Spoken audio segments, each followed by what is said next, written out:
నాన్న నాన్న దుర్గ సముద్ర ప్రెసిడెంట్ గారు వస్తున్నారా? ఎందుకు వస్తున్నారబ్బా? రండి బాబు రండి. గాలి లేని వల్ల ఏంటి బాబు ఇలా వచ్చారు? గేదెలు ఏమన్నా ఇబ్బంది పెడుతున్నాయా? అయ్యేం మొక్కలు గుట్లు కదే మంచిగానే. నేను వచ్చింది గేదెల గురించి కాదు. మరి మీ అమ్మాయికి మంచి సంబంధం చూడమని చెప్పారుగా, చూశాను. ఎక్కడ బాబు కుర్రాడు? ఇక్కడే ఉన్నాడు. ఓ ఎంట పెట్టుకుని వచ్చేసారనమాట. మరి చెప్పరేం బాబు, ఉండండి కుర్రాడిని పిలుస్తాను. బయట ఎవరు లేరు బాబు. పెళ్లి కొడుకుని కళ్ళ ముందు పెట్టుకుని బయటికి వెతికితే ఎలా కనిపిస్తాడండి? ఏంటి బాబు తమరంటున్నది? అవునండి, మీకు అభ్యంతరం లేకపోతే మీ అమ్మాయిని నేనే పెళ్లి చేసుకుంటాను.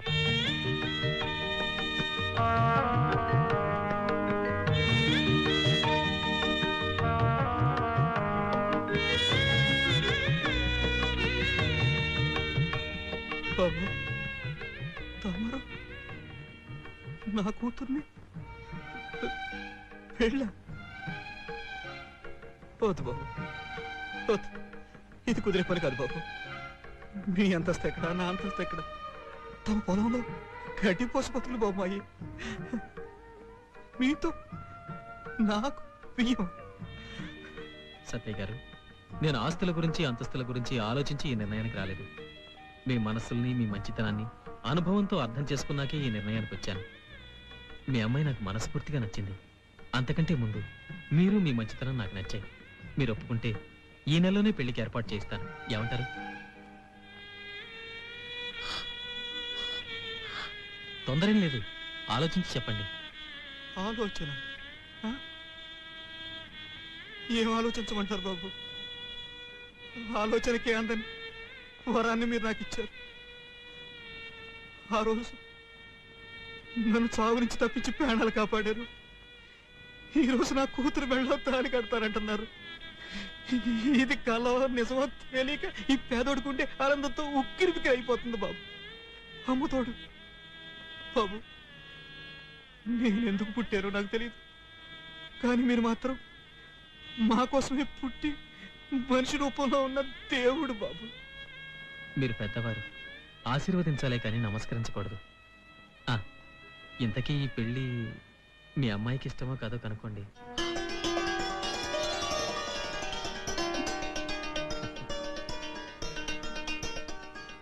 నేను వెళ్ళి వెంటనే పెళ్లి ఏర్పాట్లు చేస్తాను. వస్తానండి.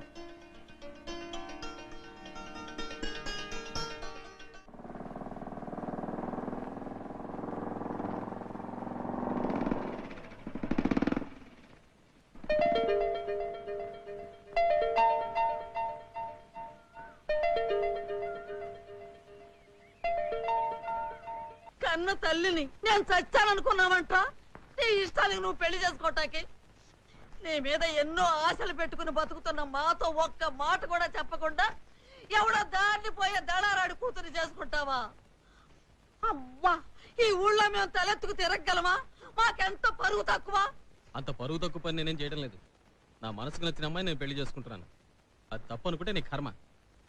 అవునరా, నా కర్మే. ముసలాయన పోయిన తర్వాత కూడా ఇంకా నేను బతుకున్నాను చూడు, నిజంగా నా కర్మేరా. ఏవే విన్నావా నీ తమ్ముడు మాటలు? మన గుండెల్లో చిచ్చు పెట్టి ఎవతో లేబర్ దాని మెళ్ళలో తాలిబొట్టు కట్టి ఈ ఇంటి కోడలుగా తీసుకొస్తాడంట. ఇంకా ఎందుకే ముడిచిదానిలాగా ఈ ఇంట్లో నిలబడ్డావు? నీ ఇంటికి నువ్వు పో, నా దారి నేను పోతున్నా. రేయ్, ఈ కాంతమ్మ శాపం ఊరికే పోదరా. నువ్వు పాడైపోటాకే వచ్చింది ఇదంతా. నా మనవరాలకి ద్రోహం చేసిన ఆ మాయలాడి మట్టి కొట్టుకుపోద్దురా, మట్టి కొట్టుకుపోద్ది.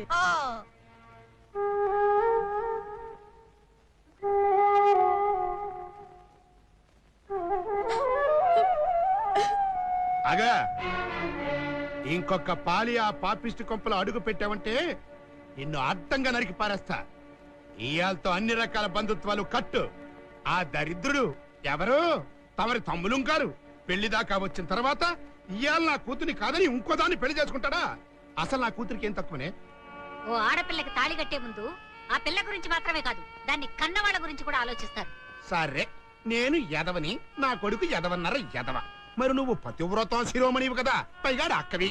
మరి నీ ముఖం చూసేనా చేసుకుతావచ్చుగా? నా ముఖం చూసే ఇన్నాళ్ళు ఈ కుటుంబాన్ని వాడు పోషించాడు తెలుసా? నువ్వు నీ కొడుకు మనుషుల్లా మసులుకుంటే ఈ రోజు వాడిని చొక్కా పట్టుకుని నిలబెట్టి నా కూతుర్ని ఎందుకు పెళ్లి చేసుకోరా అని అడుగుండేదాన్ని. ఇప్పుడు నేను నోరు మూసుకుని ఎందుకు తిరిగి వచ్చానో నీకు అర్థమై ఉంటే ఎప్పటికైనా బాగుపడతావు.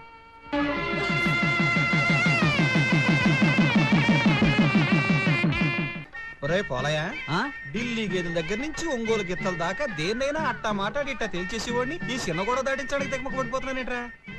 దీని గురించి తికమక పడేదేందిరా? నీ పెళ్ళైనాక మొదటి రాత్రి ఏం ఏర్పాటు చేశారో నీకు తెలవదు. నాకేం తెలుసురా, నా పెళ్లి రోజు పెళ్ళామెళ్ళలో తాలి కట్టారనే సంబరంలో కూర్చున్న చోట కూర్చోకుండా నుంచున్న చోట నుంచోకుండా ఒకటే పరుగులు. సంధ్యాల కాడ ఏ నీళ్లతో స్నానం చేసేసరికి మత్తుగా ఒకటే నిద్ర. మర్నాడు పొద్దున్న గాని తెలివి రాలేదు. రాత్రి ఏం జరిగింది నాకేం తెలుసు. బాగుంది. అయితే ఓ పని చెయ్యి, లోపల వాళ్ళు బయటికి కనపడకుండా ఆ కిటికీకి ఒక గుడ్డ కట్టి లోపల మంచం వేసి నువ్వు బయటకు వచ్చేయి. ఆ తర్వాత వాళ్ళే చూసుకుంటారు. అంతేనంటావా? అదే ఖాయం చేసుకుందాం. ఆ మంచమే వద్దు సత్యయ్య, ఇది పాదే. పర్లేదు లేరా, ఈ మంచం అయితే కదా కోడి పొదిగినట్టు పొదిగింత మంచం అంటారనుకన్నా. ఇట్లాంటి కలిసి వచ్చి మంచం అయితేనే నా కూతురు ఏడా తిరగకుండా తాతేం చేయగలదా. తప్పగా సరే సరే తీసుకెళ్ళి.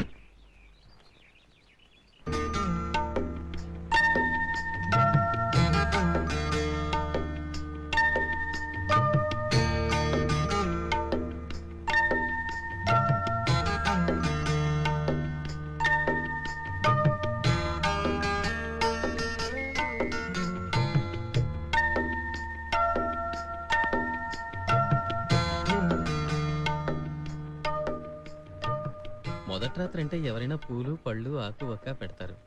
మీ నాన్నేమిటి చక్రాలు పప్పుండలు బొరుగు ముద్దలు ఇవన్నీ పెట్టాడు. మొత్తానికి ఒక చిన్న సైజు కిళ్ళి కొట్టే ఏర్పాటు చేశాడు. మా నాన్నకు అవంటే చాలా ఇష్టం, అందుకే అవన్నీ పెట్టాడు. అన్నట్టు మీ నాన్నకి సేమియా ఐస్ అంటే చాలా ఇష్టం కదా, అది పెట్టలేదు? ఆ సీసాలో ఉన్నవన్నీ అవేనండి, కాకపోతే కరిగిపోయి పుల్లలే మిగిలాయి. మొత్తానికి ఆ దేవుడు నాకు ఒక గమ్మత్తైన మావగారిని ఇచ్చాడు.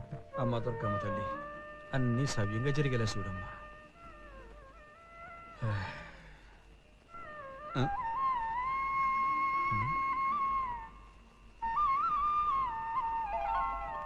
అరే నా మతి మరపు మండ కిలీలు ఇవ్వలేదే.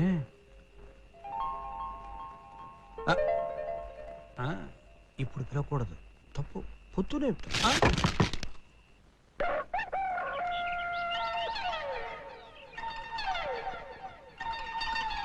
రే పోలిగే ఇట్రా. అసలు ఏంట్రా నీ ఉద్దేశం? నీ కంటికి నేను ఎలా కనపడుతున్నాను రా? నేను ఎలా కనపడుతున్నానని ముందుగా ఒక మాట అయినా చెప్పకుండా ఇరిగిపోయిన మంచాన్ని నా ముఖాన్ని కొట్టేసి అల్లుడు గారి ముందు నా పరువు తీస్తావు నువ్వు. ఇదిగో సత్యో, జాగ్రత్తగా మాట్లాడు. మంచం పట్టుకెళ్ళేటప్పుడు గట్టిగానే ఉంది, నీ ఎల్లుడే మొరటగా తొక్కేసి ఇరిసేశాడు.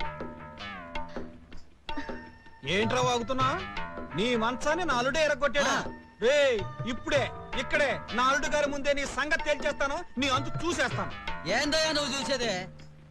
చూసుకుందామా? చూసుకుందాం. చూసుకుందామా? చూసుకుందాం. చూసుకుందామా? చూసుకుందాము. ఏంటిది? కొట్టినాయలా నాన్న నువ్వు అసలు వస్తావా? నీకు తెలియదు, నువ్వు ఊరుకోమ్మా. నోటుకొచ్చినట్టు అలా వాగుతావంటే సత్య సచ్చినం ఒప్పుకోడు. అసలు మంచాలు ఎరగొట్టడానికి అల్లుడు గారు ఏమన్నా పైలుమనా చెప్పు. అల్లుడు గారు ఇదో మీరైనా చెప్పండి. ఆ ఇరిగిపోయిన మంచాన్ని తీసుకొచ్చి మన ముఖాన్ని కొట్టేసింది కాకుండా మీరు పని కట్టుకుని రాత్రి ఆ మంచాన్ని ఎర్రగొట్టాడంటున్నాడు. ఎదవా ఏడుపు కొట్టేదో ఉడుకుమోతేదో. ఇదిగో మీరు ప్రెసిడెంట్ గారు కదా, మీరు చెప్పండి. మంచం ముందే ఇరుగుందా లేకపోతే రాత్రి మీరు ఎర్రగొట్టారా? ధర్మం చెప్పండి. లక్ష్మి నువ్వే కాపాడాలి. నాన్న నువ్వు లోపలికి రా.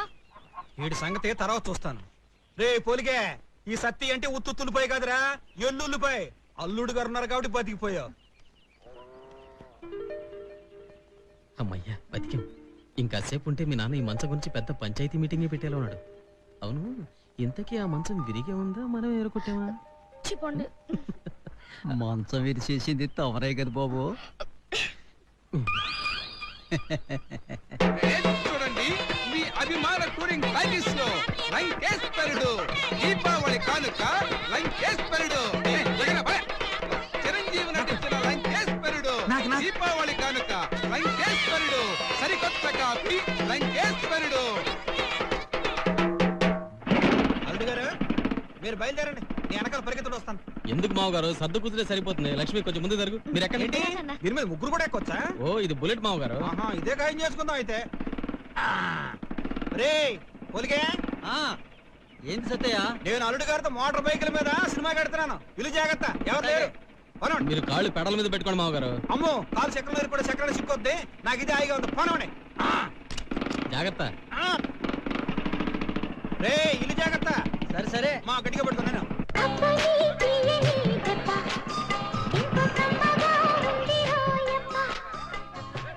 జనం ఎక్కువగా ఉన్నారు, టికెట్లు దొరుకుతాయా? చిరంజీవి సినిమా ఊరికే దొరుకుతాయండి, మనం దొరికించుకోవాలి. మీరు ఇక్కడే ఉండే నేను వెళ్ళి తీసుకో. దీనికి చాలా ట్రిక్కులు ఉన్నాయి అల్లుడు గారు, మీ వల్ల కాదు కానీ నేను తెస్తానండి. తమ్ముడు తమ్ముడు అల్లుడు గారు వచ్చారు. అరే ఏడి మీ నాన్న తల కూడా కనిపిస్తాం లేదు. చెప్పులు చొక్కా.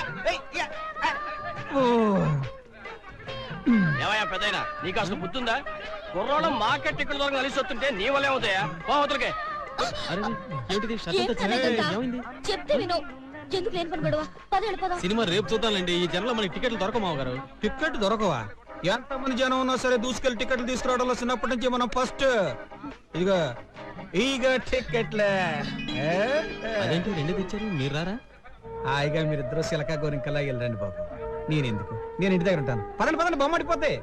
అది వెళ్ళండి వెళ్ళండి.